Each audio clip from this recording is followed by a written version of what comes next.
Boa tarde, são 3 horas e 28 minutos e começa agora o Destrava, programa que busca informar o telespectador. Nesta edição, vamos abordar a postura de usuários no ambiente digital e a disseminação de discurso de ódio nas redes sociais. Aqui no estúdio, recebemos um estudante do ensino médio e 3 acadêmicas do curso de jornalismo para falar mais sobre o assunto. Contamos com o apoio do Estúdio 21 e do Colégio Riachuelo, com turmas do ensino médio presentes na plateia. Hoje no Brasil, existe um debate intenso acerca do limite entre liberdade de expressão e discurso de ódio. De um lado, pessoas defendem que a liberdade de expressão é fundamental. Do outro, é preciso que narrativas odiosas, direcionadas a determinados grupos de pessoas nas redes sociais, sejam monitoradas e suspensas de veiculação. A discussão ganha força e apresenta muitos pontos de vista, quando o comportamento de usuários é colocado em pauta. Afinal, como barrar falas ofensivas e tornar a internet, Safernet, as denúncias de crime envolvendo discurso de ódio na rede triplicou nos últimos 6 anos. Foram 74 mil denúncias no ano de 2022, contra 44 mil em 2021. A pesquisa considera crimes contra a vida, LGBTfobia, misoginia, neonazismo, racismo, xenofobia e intolerância religiosa. Atualmente, o Marco Civil da Internet prevê que as empresas não são responsabilizadas pelo conteúdo criado por terceiros, sendo obrigado a apenas excluir o conteúdo em caso de decisão da Justiça. Entretanto, a proposta visa responsabilizar as Big Techs, empresas com bases tecnológicas dominantes em seus setores, e cobrar uma multa de até 10% do faturamento do grupo econômico no Brasil, caso a lei não seja cumprida. O debate sobre o assunto gira em torno da liberdade de expressão, onde opositores ao projeto defendem a possibilidade de publicar quaisquer tipos de conteúdo, enquanto os defensores buscam lutar contra os conteúdos criminosos no ambiente digital.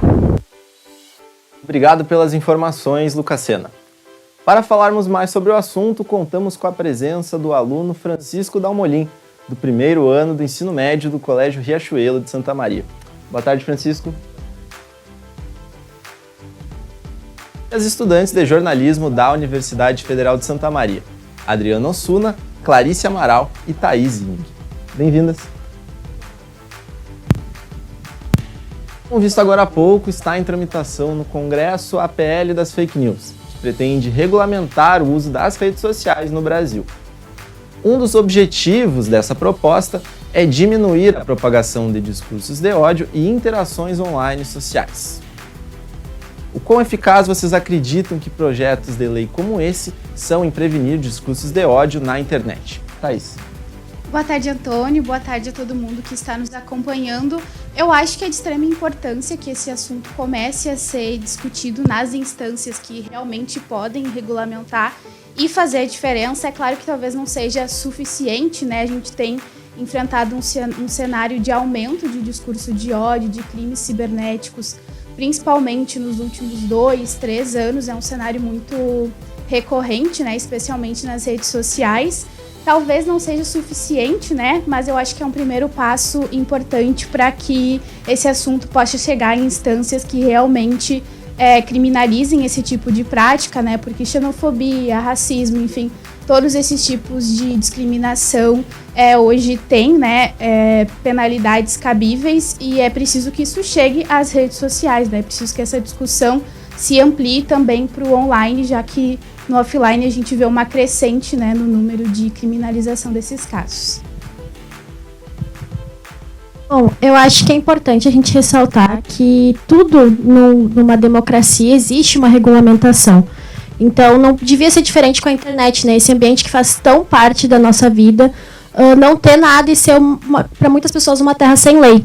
Então, eu acho importante a gente falar sobre isso, importante, como a Thaís falou, ir para as instâncias que tratam, né, sobre a nossa legislação, como uma forma de nos proteger. E também é importante falar que o discurso de ódio também está vindo muito contra, né, esse projeto. Então, tem muitas pessoas que, por falta de informação, são contra isso, sendo que qualquer lugar que tu for, tu vai ter que seguir regras. Por que na internet seria diferente? Eu concordo muito com isso que foi dito agora, sobre qualquer lugar que a gente vá, existem regras, né? E na internet isso não é um ponto válido, né? A gente ouve muito a desculpa de ser nada apenas que liberdade de expressão. A gente viu no Twitter, bem recentemente, né, o novo dono, o Elon Musk, A gente teve, assim, casos muito grandes de massa, assim, de pessoas promovendo o discurso de ódio e falando sobre os atentados nas escolas de uma forma muito positiva.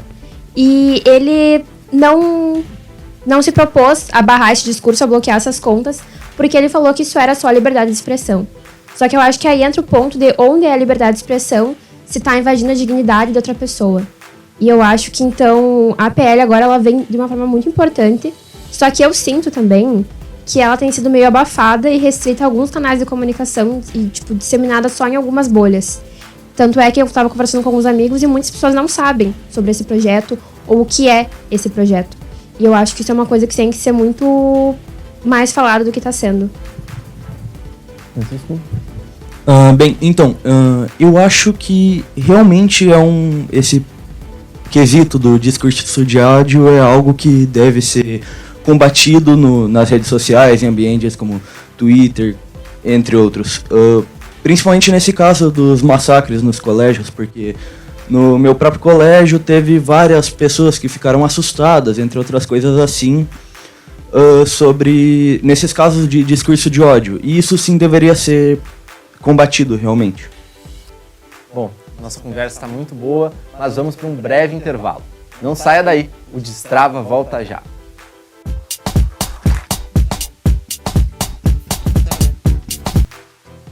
Olá, o Destrava está de volta.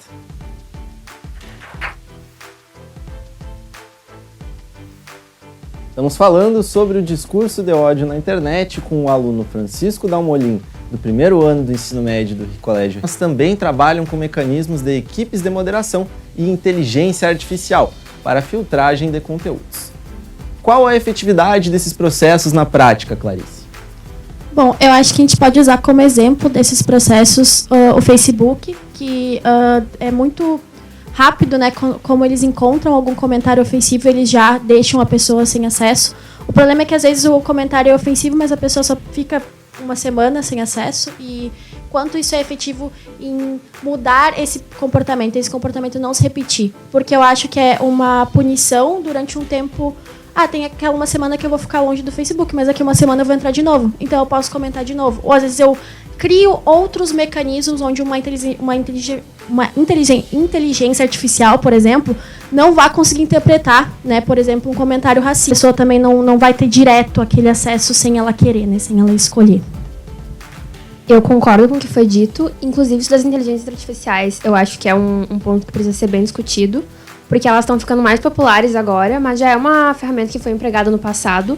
Eu não vou lembrar qual era a empresa que criou uma inteligência artificial para responder perguntas e tudo sobre tudo isso. E teve que ser tirada do mercado em muito pouco tempo, porque ela pegou muitas informações que estavam circulando pela mídia, preconceituosas, e começou a espalhar isso, disseminar como se fossem fatos. Então, uma coisa que era para ser uma ferramenta positiva e de auxílio, né, para ajudar a tirar dúvidas, acabou se tornando mais uma disseminadora de ódio. E das plataformas, o Instagram tem uma abordagem bem... Ele se atualizou, né?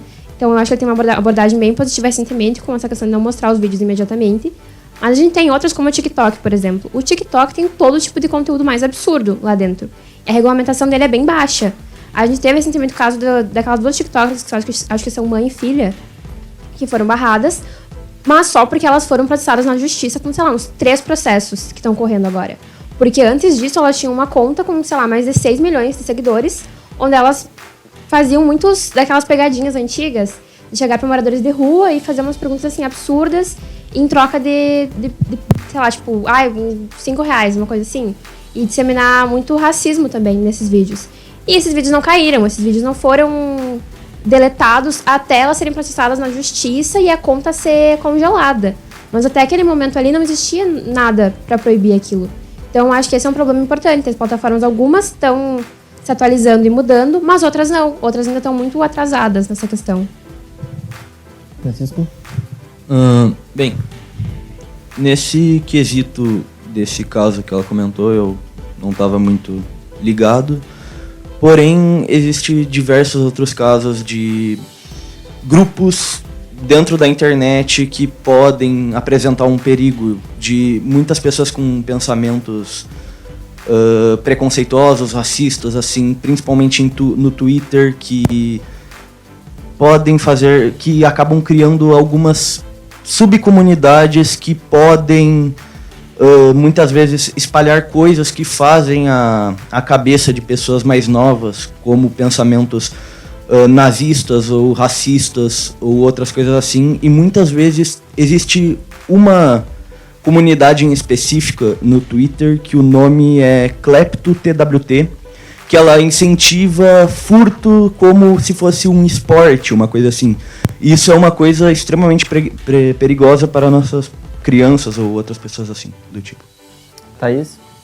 Com as gurias e com o Francisco, eu acho inclusive que todas as plataformas estão atrasadas nesse sentido. Eu acho que as consequências acabam sendo momentâneas. Existe um movimento, pensando no Twitter, de denunciar tweets com conteúdos ofensivos, enfim. Existe essa efetividade no movimento dos usuários, mas essa efetividade não é tão grande se a gente pensar nas plataformas, né? Eu acho que existe esse movimento de denúncia desses conteúdos ofensivos, mas a plataforma ela não é tão efetiva na consequência em relação ao autor daquele discurso de ódio. Bom, agora vamos abrir espaço para a nossa plateia. Temos alguma pergunta daí? Boa tarde, sim, temos uma pergunta. Qual é o seu nome? É Carolina Ribeiro Ilha, eu estudo no Colégio Riachuelo, e a minha pergunta para vocês é: qual que é o limite entre a liberdade de expressão e o discurso de ódio na internet? Thaís? Eu acho que acaba sendo bem simples, assim, ter essa percepção, porque eu acho que a partir do momento que o teu discurso, ele ferir alguém, eu acho que já não é mais liberdade de expressão, né? Eu acho que no momento que a tua manifestação é falar de uma forma negativa de alguma religião, de gênero, enfim, qualquer tipo de discriminação, eu acho que deixa de ser liberdade de expressão. Eu acho que sempre quando ferir o outro, eu acho que é o limite, assim, se a gente pensar que existe uma barreira entre liberdade de expressão e discurso de ódio. Não sei se alguém quer complementar a resposta. A Adri falou um pouquinho sobre isso também. Eu acho que é um ponto que eu falei antes ali, né? Tipo, liberdade de expressão vai até onde tu tá invadindo a dignidade do outro. E é muito absurdo pensar, né? Que ainda hoje em dia existe essa discussão, porque algumas coisas são muito absurdas. E são colocadas na internet e você pensa, caramba, tipo, a pessoa não percebeu o absurdo que ela tava dizendo. Ela é ignorante pra esse ponto, ou ela só realmente é uma pessoa que não se importa com quem ela vai machucar. Então a gente teve o caso do Monark, por exemplo, que ele fala coisas horríveis e ele chega lá e pede desculpas, como se isso limpasse tudo, como, só tô liberdade de expressão. A gente viu o caso de um humorista recentemente que, tipo, divulgou um show, né, que era um grande show só de violências faladas, assim, ofendendo outras pessoas. E ele foi desculpado por grande parte da comunidade humorística como, tipo assim, liberdade de expressão, piadas. Então acho que é essa barreira muito entre não machucar ninguém e só falar de forma tranquila. Muito obrigado aí a todos vocês. O debate está muito bom, mas a gente vai para mais um intervalo e agora na volta a gente continua falando mais sobre esse assunto que está dando o que falar. O discurso de ódio nas redes sociais.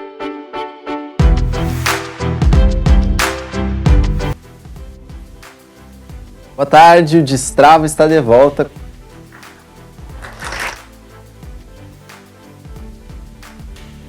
Agora vamos começar com mais uma interação da plateia sobre o tema discurso de ódio nas redes sociais.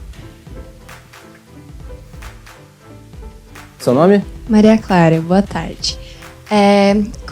Qual seria a punição para o responsável do discurso de ódio e como denunciar? Porque nós sabemos que, por exemplo, no Twitter, no Instagram, você pode até denunciar um comentário, alguma coisa, só que poucas vezes a plataforma faz algo a respeito.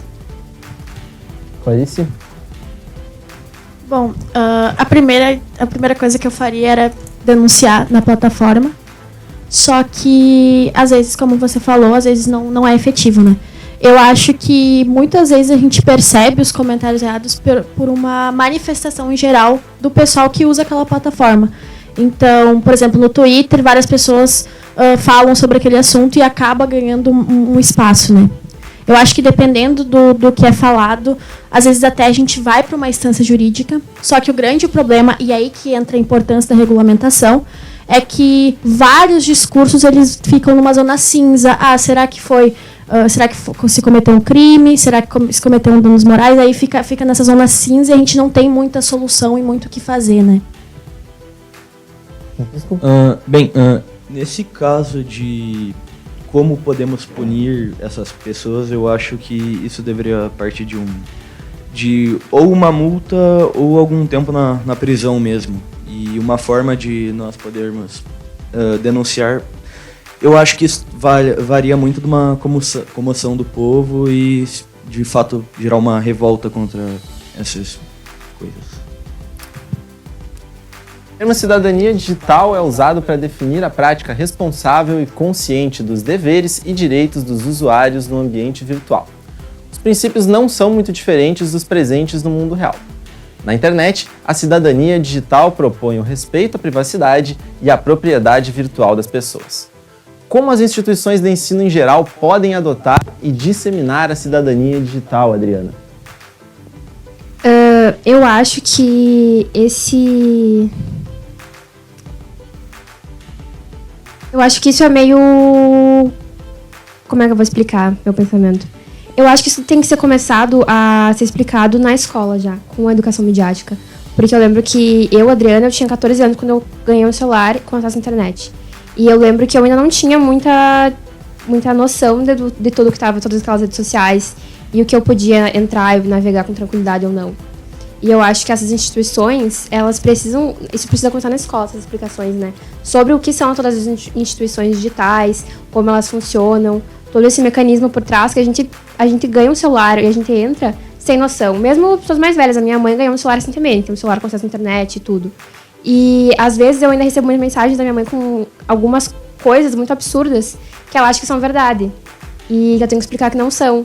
Porque não existe esse controle, como foi dito na pergunta anterior, do que é publicado. E não existe essa punição correta para as pessoas que publicam esses conteúdos. E as instituições não regulamentam direito, as pessoas não são ensinadas a como reagir a esses conteúdos. A minha mãe não sabe como denunciar, se ela não sabe se aquilo é verdade ou não. Então eu acho que as instituições, elas talvez não sei, talvez quando você baixa o aplicativo, existe, né, uma explicação sobre como utilizar o aplicativo, noções básicas daquilo ali, ou do site em que você entra, das diversas plataformas, né? Mas não existe uma explicação sobre como reagir a conteúdos de ódio, ou a conteúdos errôneos, ou a conteúdos que talvez a verdade seja duvidosa. Né? Então eu acho que uma educação mesmo quando você baixa o aplicativo sobre como lidar com esses temas, né? Francisco?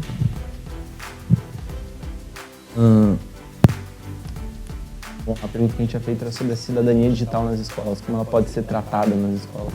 Cidadania digital. Bem, eu acho que isso pode partir de projetos feitos pela escola, ensinando como se comportar em um ambiente digital, porque isso muitas vezes pode realmente gerar riscos para as pessoas que estão navegando geralmente na internet, porque não tem muito conhecimento do perigo ou do que ela está se tratando daquilo.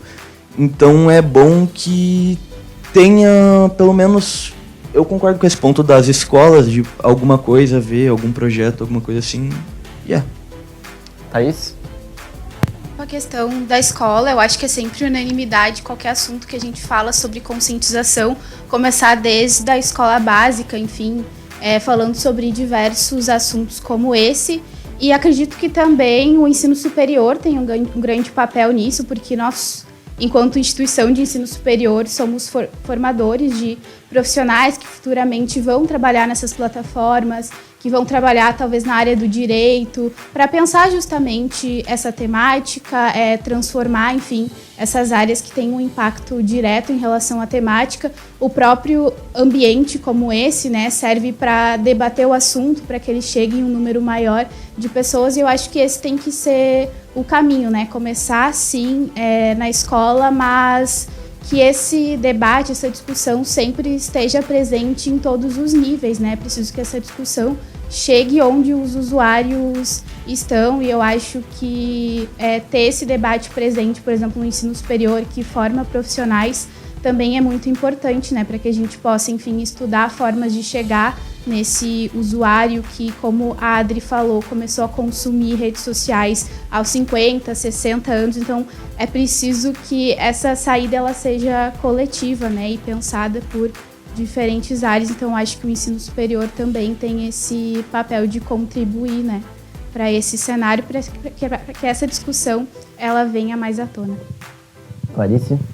E eu também acho, para finalizar, que a escola não pode demonizar as redes sociais, demonizar o acesso à internet. Eu acho que isso afasta, inclusive, os jovens de aprender sobre. Eu acho que quando a escola, os professores, eles têm uma política de trazer os assuntos que estão nas redes sociais, de trazer mais próximo isso dos estudantes, eu acho que torna a cidadania digital mais próxima e mais acessível a eles. Bom, a conversa foi muito boa, mas o Destrava vai ficando por aqui. Agradeço pela presença dos estudantes Francisco e das universitárias Adriana, Clarice e Thaís, e pelo apoio do Estúdio 21 e do Colégio Riachuelo, que esteve presente na nossa plateia. Uma ótima tarde para você e a todos que estão nos acompanhando. Até mais!